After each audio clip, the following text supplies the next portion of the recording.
we've escaped recession, but boy, only just. They'll pancake economy. Brad Olsen is our man from Infometrics, and he knows a thing or two about this stuff. He does it for a living. Brad, g'day. Nice to have you on the program. Good afternoon. I might just say, are you Wellington-based? You are, aren't you?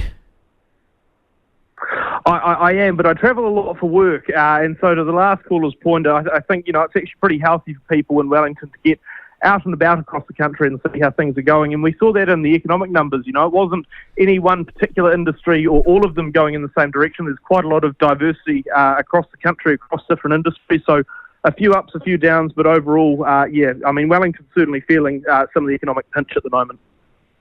Do you feel that living in Wellington? I know you not always there, but that's where you live. Do you feel it, Brad, that it is flat, that it's been flatter than any other time that you've known?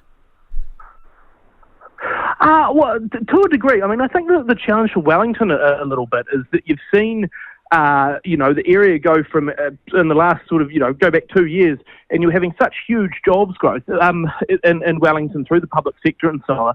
You didn't actually sort of feel like the economy was doing stonking great numbers, but now you're seeing Wellington and the public sector, for the first time in a while, seeing a pullback. So realistically, you look across the country, places like Ruapehu District, which have just lost 2 mills, they're feeling it way worse than Wellington is. But for Wellington, which normally always has growth, this is a different feeling. People are definitely, feeling that there are a lot more challenges, not getting out and about, there's not as many jobs. So it's tough, but I think we've got to keep that in perspective, that it's tough after a couple of years of really strong growth. Yeah, that's right. That's what we're comparing it to. It's like the low interest rates suddenly become high, and everyone goes, oh my God, these are high. But really, at 6%, how high are they compared to historical events and things? So we've avoided recession. What are the numbers? We've seen a 0.2% contraction in economic activity for the second quarter of this year. So the only reason we're not in recession is because the start of this year we eked out a very small 0.1% gain. Long story short, though, okay, you might not be in technical recession if you want to term it that way, but you look at the numbers and they're certainly not good at the moment. If you look at sort of economic activity per person, that's been falling for 1.5 odd years now, if not longer. So definitely a challenge when everyone's slice of the economic pie is becoming smaller. If you look at some of the trends in those economic activity figures released today, a big fall, about a 10% fall in forestry activity. There's just, not as much global demand for some of those products, so that hasn't been going quite as well.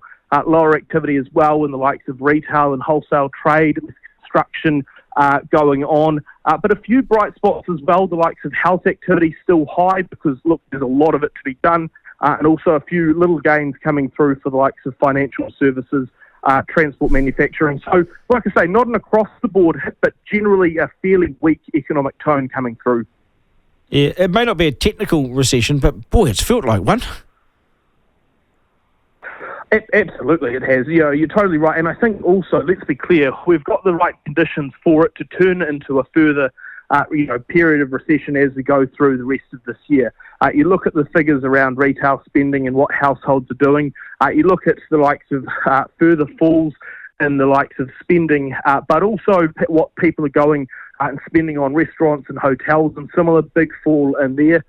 So it's definitely not a great economic environment. What it probably does do, though, is it will cement the Reserve Bank's view that they can start and continue to unwind those higher interest rates that they've put onto the economy the last couple of years. So we're expecting that these figures sort of confirm further interest rate cuts through the end of 2024. Always appreciate your time, Brad. Always nice and clear and concise, mate. Thank you so much, and have a good rest of the evening. Thank you. Okay, cheers, mate.